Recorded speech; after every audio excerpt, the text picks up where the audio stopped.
Greetings, everyone. Pete Pardo here from Sea of Tranquility. Welcome to pick number 12. We're in the top 12, top dozen of my favorite 30 albums of the 60s countdown that we're doing each and every day here in the month of September 2023.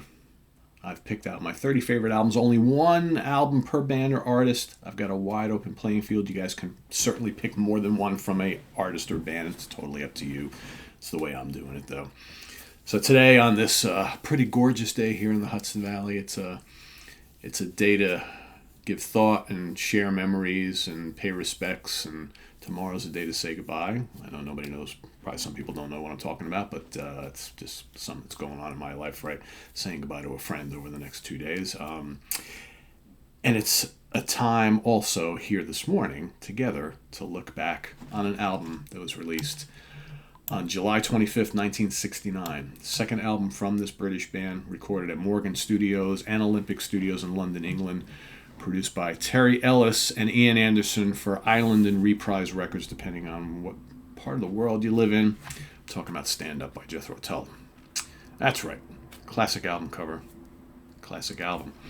Here we see the shift, the change in lineup for Jethro Tull from their basically straight blues album, right, the first album, and here the band starts to shift into musical directions that we would see them take part in many, many times over the next 50 plus years, right?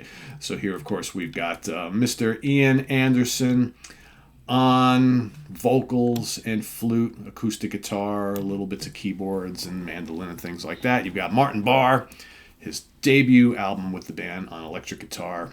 A little bit of flute, too. Martin plays a little flute on this album. Glenn Cornick on bass guitar. And Mr. Clive Bunker on drums and percussion. Right.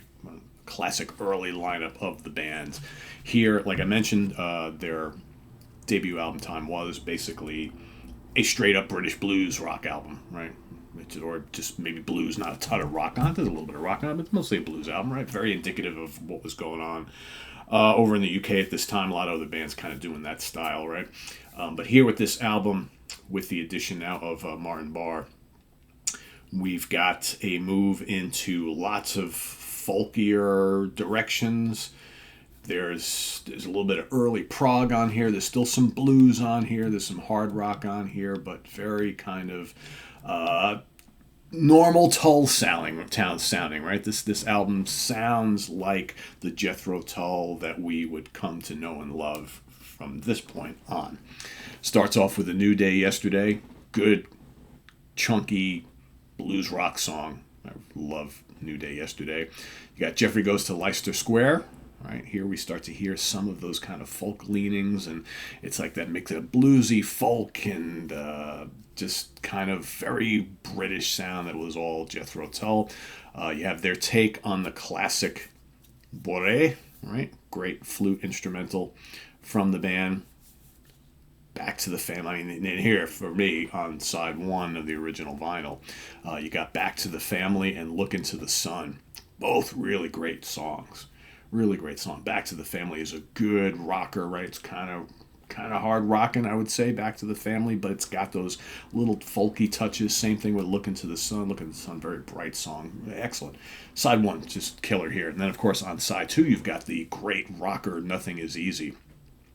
One of the absolute gems of the early Jethro Tull catalog. I love Nothing Is Easy. Really good hard rocker from the band. Great riffs, searing lead guitar from Martin, and great flute blast from Ian as well.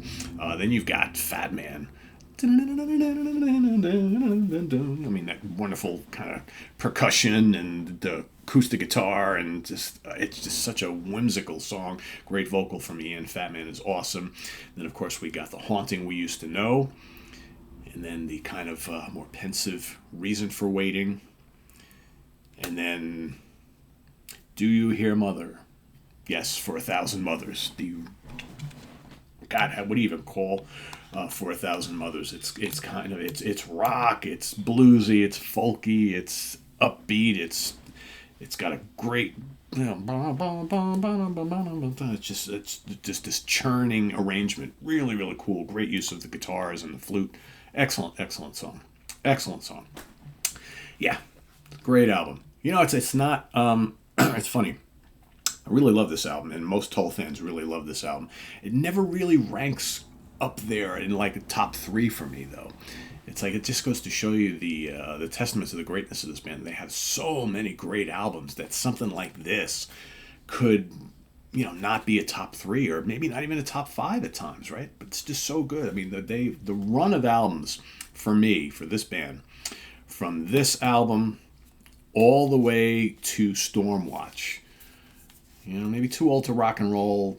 That one, I'm not a huge fan of that one, but everything else in the catalog, from this album to Stormwatch, amazing. And then you got A, which is really strong. Broadsword is really strong. Crest of a Knave, really strong. So there's lots of really, Roots to Branches, another one. Rock Island's got its moments, right?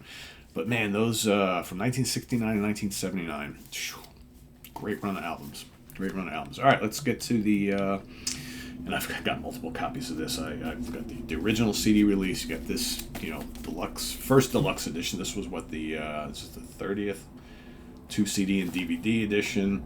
I've got this is the 2001 remaster. I've got the box set, the remix. Even with this, it's crazy. I've owned so many different versions of these Jethro Tull albums. It's just nuts. All right, charting information here.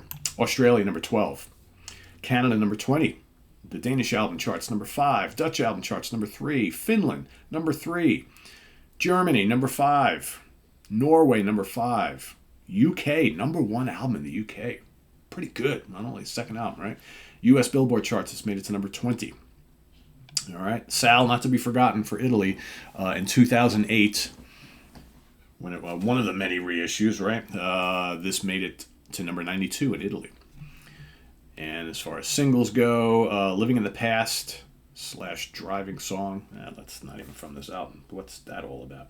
Anyway, forget that. Boré and Fat Man made it to number 5 in Dutch charts.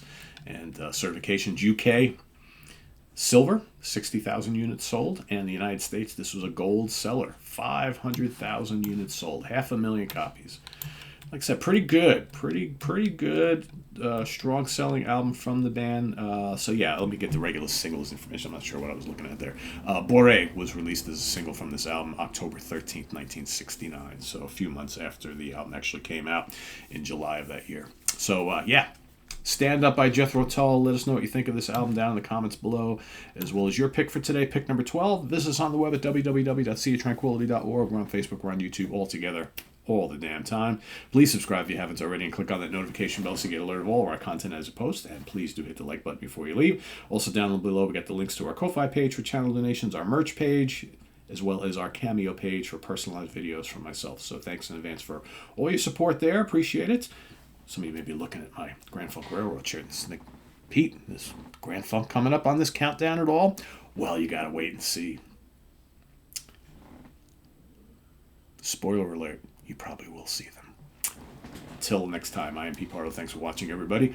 And we'll see you tonight on In the Prague Seat, right? We're doing an album study on Renaissance's great album, Scheherazade and Other Stories, with very special guest, Miss Renaissance herself, Miss Annie Haslam, will be joining us on the show tonight as we kind of pick apart the great Scheherazade album and get some great background information from the lady herself on the creation of the album and its impact. So till then, we'll see you later and see you tomorrow morning for pick number 11. I'm Pete Pardo. Take care, everybody. Bye-bye.